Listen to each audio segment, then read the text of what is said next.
All right, let's talk about something that so many of us get trapped in without even realizing it. It's this hidden cycle of needing something to get us going and then needing something else to shut us down. We're going to break down this whole will pill, chill pill cycle. Does this sound familiar?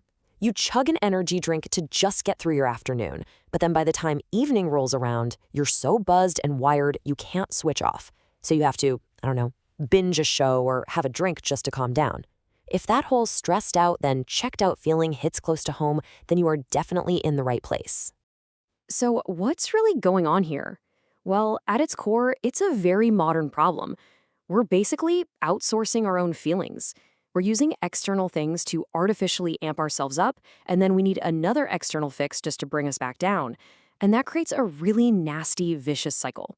And this quote just nails it. It says, taking will pills instead of self-applying willpower conditions the body to need chill pills. See what that's saying? Our dependence on that artificial motivation, that's what directly creates the need for the artificial relaxation. The one literally causes the other. Okay, so let's get specific. What exactly are these chill pills we're talking about? When we're totally overstimulated and just desperate to unwind, what do we actually turn to? Let's take a look at this artificial path to peace. So a chill pill isn't just, a literal pill. It's really anything we use, any substance or distraction, to shut off our own minds, to shut off those overpowering drives.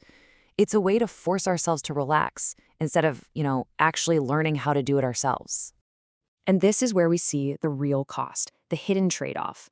Sure, marijuana might help you relax, but the downside suggested here is that your willpower muscles get lazy. Alcohol might seem to drown out stress, but it's robbing you of the chance to actually learn how to manage your emotions. Each of these is a shortcut, right? And each one replaces a vital internal skill with an external crutch. And look, this is not a small problem. The material points to a pretty shocking statistic. 1 in every 20 adults is so stressed out with so little internal control that they need some kind of chill pill just to fall asleep at night. That's huge. So what happens if you keep relying on this cycle? Well, the consequences get worse over time. It's not a stable thing. It's a downward spiral where the very idea of what feels normal starts to shift, and not for the better. And this is exactly how that spiral works. First, that initial high you get starts to weaken, so you need a stronger dose to get the same effect.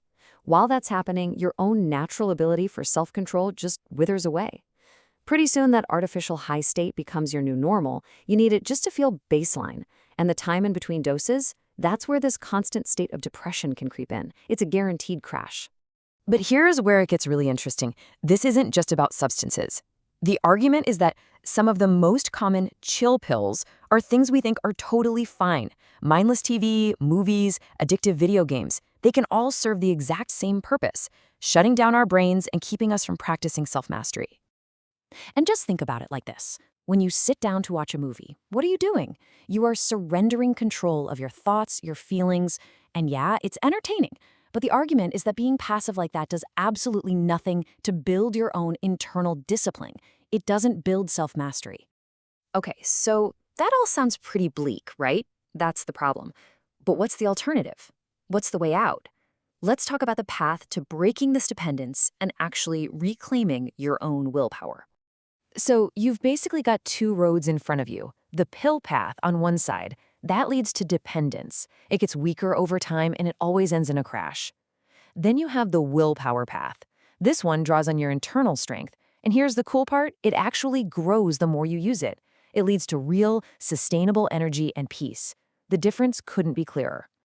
So what's the big solution? What's the secret? It's actually super simple, though maybe not easy. It's not about finding a better pill or a new distraction. It's just practice, actively using those muscles of self-discipline and self-control instead of just letting them get weak. And really, this all boils down to one fundamental question, the question at the heart of this whole thing. It's not really about habits. It's about control. Who or what is actually in the driver's seat of your life? And this is where the stakes get really high. We're not just talking about a bad habit anymore. We're talking about personal freedom. The idea here is that every single time you choose an external pill over your internal will, you're handing over the controls. And you gotta ask yourself, who are you handing them to? So here's a really simple test you can apply to just about anything in your life. Just ask yourself, is my soul in conscious, virtuous control here? Is what I'm doing coming from a place of real strength and my own intention, or is it just a mindless habit, a reaction?